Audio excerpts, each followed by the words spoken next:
वज़ीर आला पंजाब मरियम नवाज़ अपने वालिद और मुस्लिम लीग नून के कायद नवाज शरीफ के हमरा फैसलाबाद में पतंग की डोर से जाँ बहक नौजवान के घर पहुंच गईं।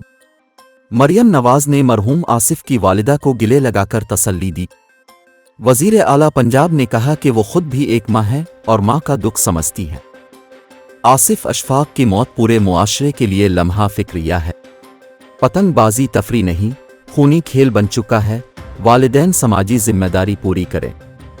नवाज शरीफ ने कहा कि वाक़ये की खौफनाक वीडियो देखी नहीं जाती, सब मिलकर इस जुर्म को रोकें। मरियम नवाज ने कहा कि धाती तार बनाने, बेचने और ख़रीदने पर सख्त कानूनी कार्रवाई की जाएगी।